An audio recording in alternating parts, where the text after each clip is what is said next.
Okay, the biggest racing weekend of the Saratoga meet, and I have my 27-year fantasy football home league draft party. So, gonna be limited access to the betting and all that stuff, but I will be keeping track of the upcoming Grade 1 Travers, the 10 furlong classic test, the Midsummer Derby, paint the canoe, all that kind of good stuff. It is the best of the best of the 3-year-olds. Horses like Doro and Fierceness have recently shown remarkable resilience. Sierra Leone still searching for that big signature win. And we have a filly ready to take on the boys. Welcome to Billy Ho Sports. Today, the preview of the Midsummer Classic and predicting whose colors will go on the canoe at Saratoga. We are going to get into the full profile, 8 contenders. We're also going to look at past performances to determine some early picks. So let's get started. Okay, the Travers Stakes going 10 furlongs on the dirt for the 3-year-olds.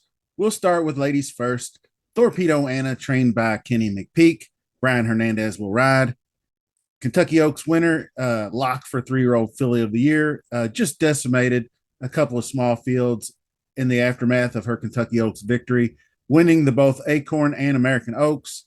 So she needs some real competition, and she's going to get a real test going up against the boys here. Horses like Fierceness and Doro, along with a few others, have similar racing styles. They like to be out front.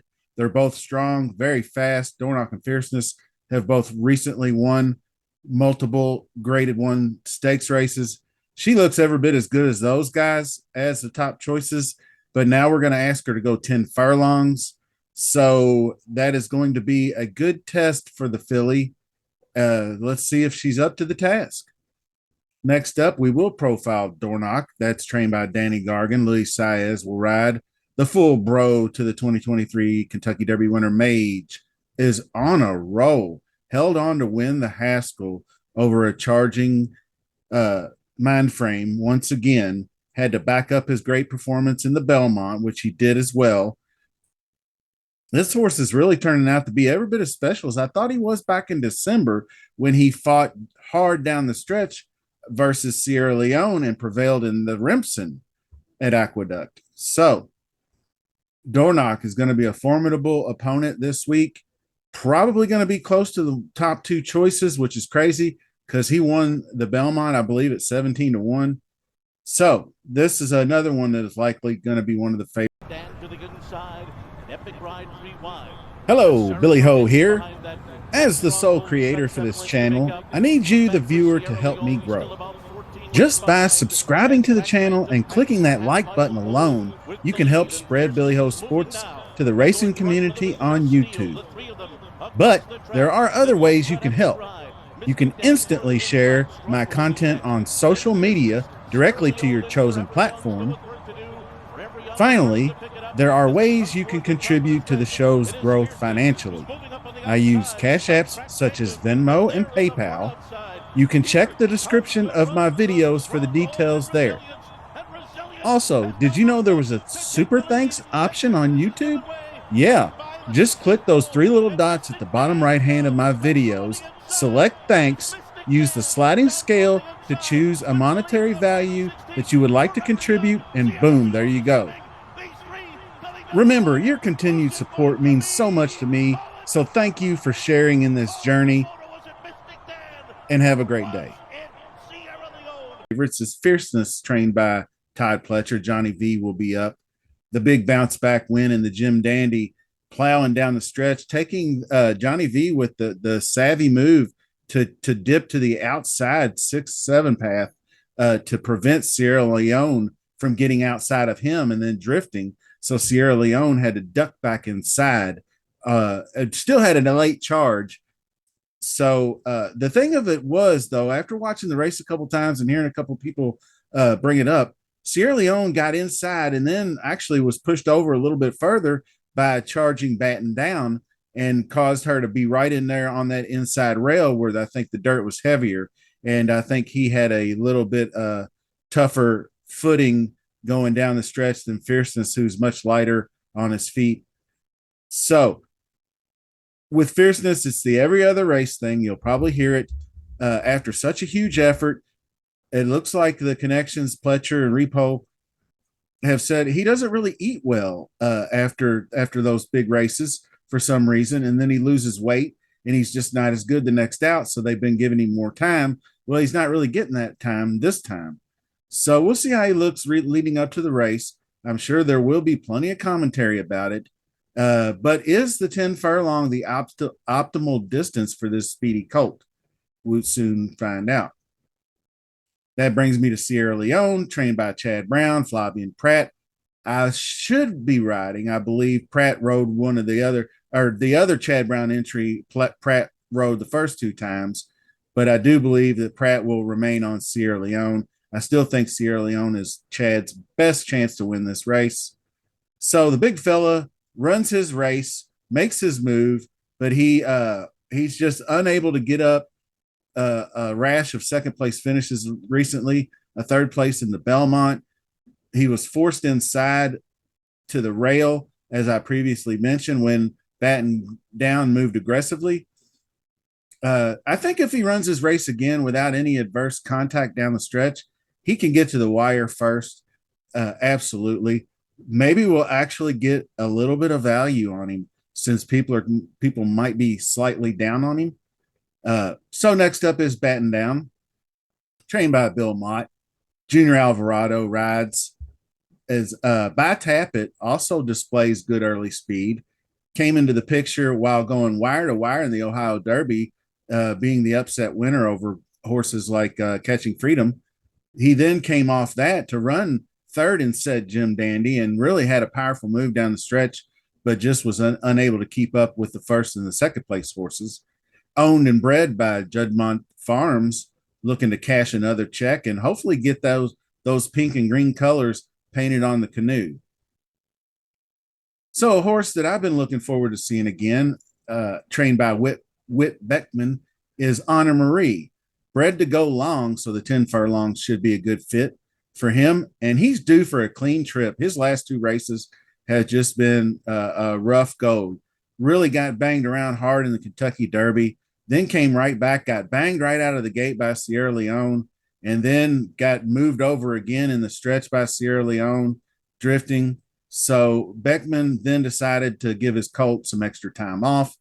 He lost a little bit of training, but hopefully he's going to be better off in the long run. Certainly will be fresh coming in, and the 3-year-old colt by Honor Code will be closing late. Next up, Unmatched Wisdom, trained by Chad Brown, arrived in style by dominating the Curlin Stakes. That's 3 for 3 so far in his young career.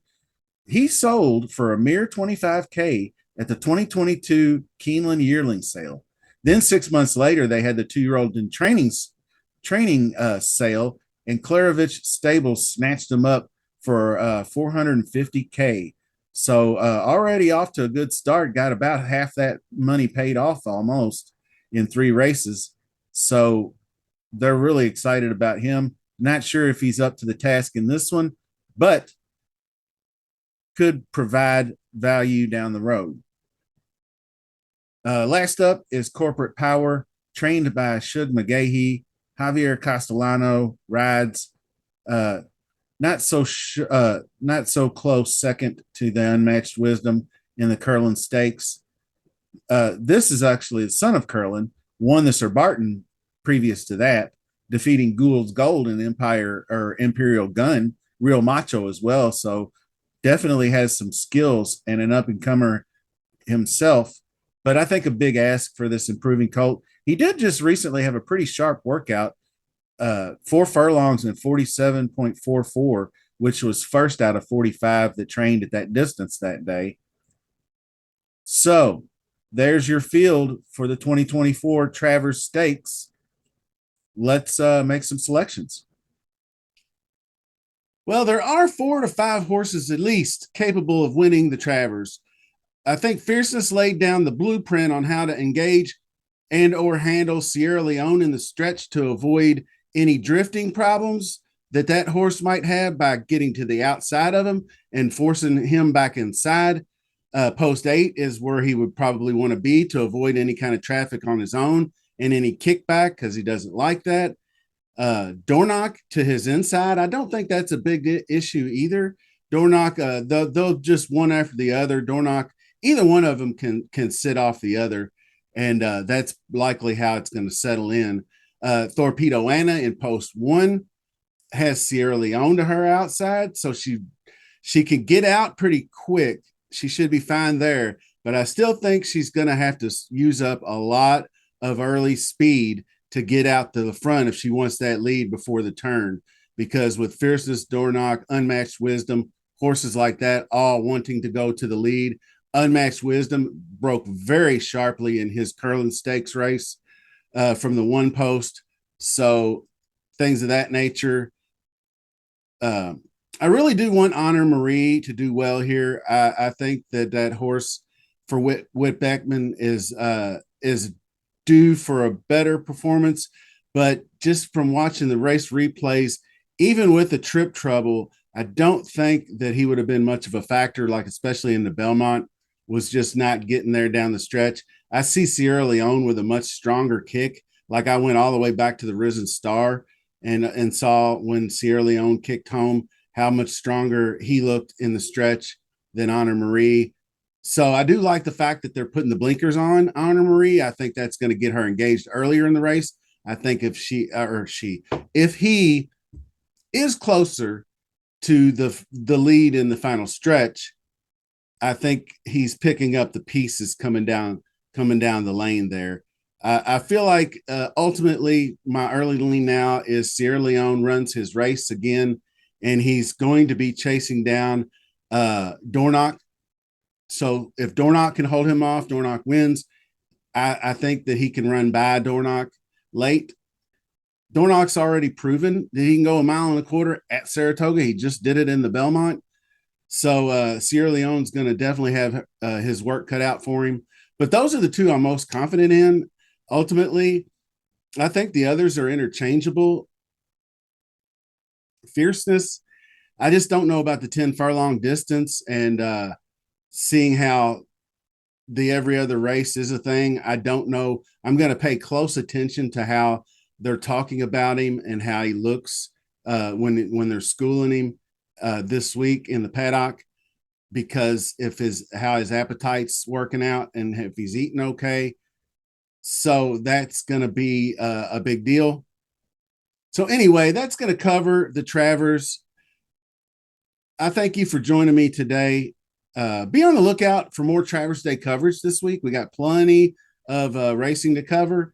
So make sure you're subscribed. Make sure you're smashing that like, set your notification bells, all that stuff, kind of good stuff, so you don't miss any of the great action coming up. And also get over on X and give me a follow at Billy Ho Sports. Thanks for watching. We'll see you soon.